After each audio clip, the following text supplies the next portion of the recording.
हाय, hello, नमस्कार. स्वागत आहे तुमचं माझ्या चॅनलवरती. आज आहे 25 डिसेंबर. तर तुम्हाला सर्वांना ख्रिसमसच्या हार्दिक शुभेच्छा. तर आज मी तुम्हाला थोडीशी माझी माहिती सांगणार आहे. माझं नाव आहे उज्ज्वला आणि माहेरचं नाव आहे उज्ज्वला प्रकाश पवार आणि सासरचं नाव आहे उज्ज्वला आशिष साबळे.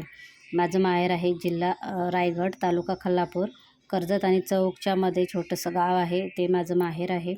आणि माझं सासर आहे जिल्हा अहमदनगर, तालुका पारनेर आणि पारनेरमध्येच आमचं छोटंसं घर आहे. सध्या मी शिर्डीत राहते. मला 8 वर्षाची एक मुलगी आहे, तिचं नाव मुक्ता आहे आणि आमच्या लग्नाला आता 11 वर्ष पूर्ण होतील मार्चमध्ये आणि 12वं लागेल. तर अशी आहे माझी माहिती जी मी तुम्हाला आत्ता सांगितली. तर आता इथे मी मेथीची भाजी केली.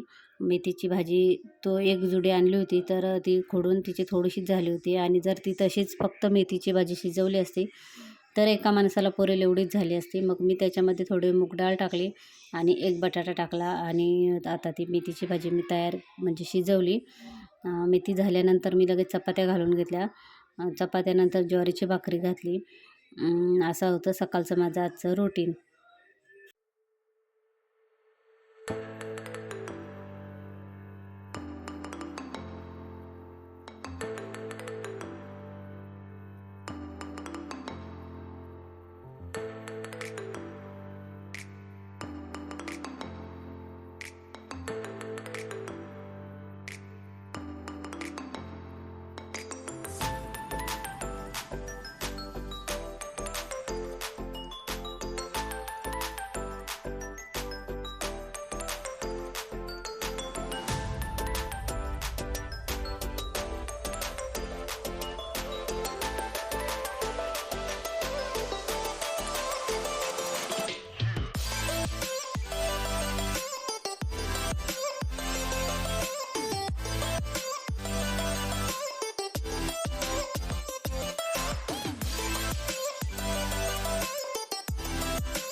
चपाती बनवली, लगेच मुक्ताला खायला दिलं. मुक्ताला दिल्यानंतर मग चपाती झाल्यानंतर ज्वारीची भाकरी घातली आणि मग शेंगदाणे भाजून ठेवले. मी बाजारातून ज्यावेळेला शेंगदाणे आणते तर ते एकतर फ्रीजमध्ये ठेवते म्हणजे ते खराब होत नाहीत आणि जर बाहेर ठेवायचे असले तर ते थोडे भाजून ठेवते म्हणजे त्यांना कीड लागत नाही.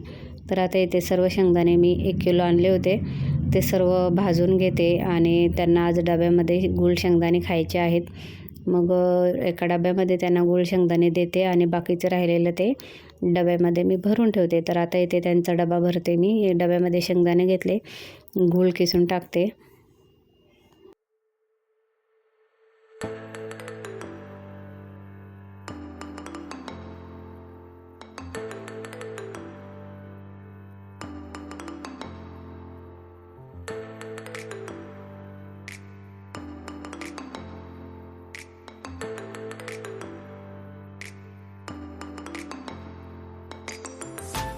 आता फक्त किचन ओटा साफ करायचा आहे, भांडी घासायची आहेत आणि कपडे लावायचे आहेत. तर आता लगेच मी किचन ओटावरचे जे शेंगदाणे पडले होते खराब वेचून काढले होते ते आणि शेंगदाण्याची पिशवी डस्टबिनमध्ये टाकले. लगेच आता भांडी घासून घेते.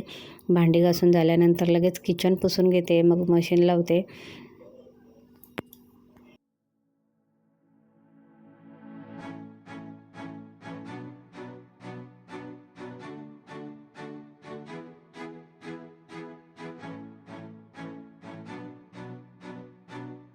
भांडी झाली, किचन ओटा झाला आणि शेंगदाणेसुद्धा गार झालेले आहेत. तर आता एकदम थंड झाले ना कीच बरणीमध्ये भरायचे. कोमट असले ना तर मग ते खराब होतील. पूर्ण गार झाल्यानंतर मग मी ते आता बरणीमध्ये भरून ठेवून देते. त्याच्यानंतर मग मी आज कपाटं आवरायला घेतली. कपाटांमध्ये भरपूर पसारा झाला होता तर हे ब्लू कलरचं कपाट आहे, ह्याच्यामध्ये मुक्ताचे कपडे आहेत. तर सकाळी मुक्ताला एक व्हाईट कलरचा टॉप पाहिजे होता आज क्रिसमस म्हणून. तर तिने काय केलं, तो टॉप शोधण्यासाठी सर्व कपाटातले कपडे काढले. मग ती मी तशीच बेडवरती ठेवून दिली आणि म्हटलं दुपारी आता साफ करेन. तर आता इथे मी हे कपाट लावून घेतली. सर्व कपाटं लावल्यानंतर हे थोडं म्हणजे त्याच्यात मेकअपचं सामान वगैरे असतं, तर ते सर्व कप्पे साफ करून पुसून ते कंगवे वगैरे सर्व नीट लावून घेतलं. तर असं होतं माझं आजचं दिवसभराचं रुटीन. तर व्हिडिओ आवडल्यास लाईक करा, शेअर करा, कमेंट करा, सबस्क्राईब करा. तर भेटू आपण अशाच नवनवीन व्हिडिओमध्ये. तोपर्यंत बाय.